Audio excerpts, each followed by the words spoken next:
Is Chapter 5 the final chapter of Poppy Playtime? Today, I will be analyzing this deeply to finally answer this question once and for all. So, let the fun begin. First of all, does it even make sense from a lore standpoint? On paper, yes, if we defeat the prototype, the suffering inside Playtime Co. could finally end. The mastermind is gone, the hierarchy collapses, the chaos stops. That feels clean and satisfying. But here's where it gets complicated. The franchise isn't named after the prototype, it's named after Poppy. So far, Poppy has mostly acted as a guide, the survivor of the Hour of Joy, and character who knows more than she reveals, but rarely takes control of the narrative. She moves the plot forward, but she doesn't dominate it. And that's fine for a few chapters, but if Chapter 5 ends everything while she remains passive, then structurally the story ends on the wrong character. Unless Poppy becomes something more. The final twist, the true antagonist, or defeating the villain, or something like that. If none of that happens, then defeating the prototype feels like resolving the surface conflict, not the core of the story. That creates a disconnect between the title and the payoff. But the main question is, will Mob end it here?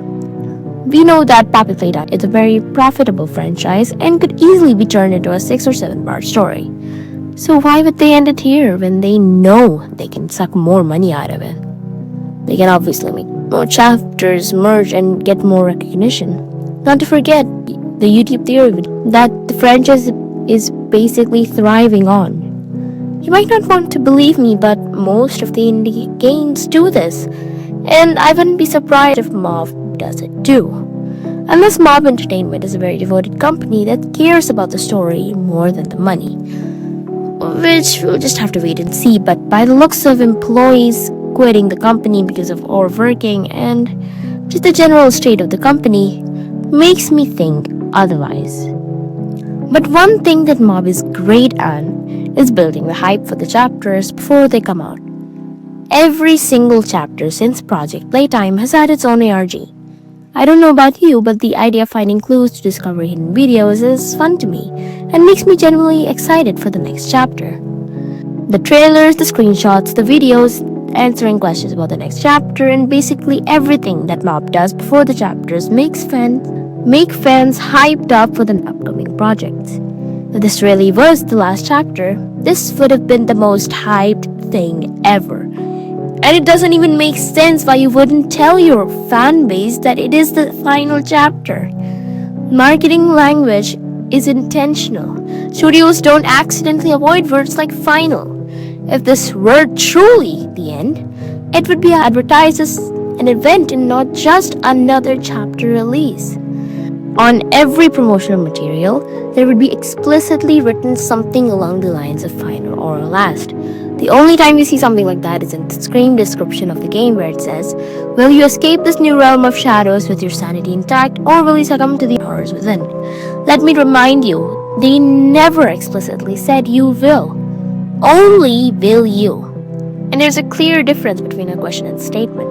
This also makes me think that they maybe want us to believe that this is the final chapter, so they pull off a crazy twist at the end and stretch it 1 or 2 more chapters. And here are the times that Mob refused to answer if this was the final chapter. Even the title of the chapter is Broken Things, which doesn't really sound like how a final chapter would be named. It would have instead been something like The Final Hour of Joy, No More Games, It's Time to Come Home, or something like that. All I'd like to say is, if this had been the final chapter, the conditions would have been way different. Maybe my argument is simply biased because I don't want it to end yet. I loved Poppy Playtime with all of its imperfection and flaws, and it was the reason that I started theorizing in the first place. Well, that is it for this video, and hopefully, I'll see you next time.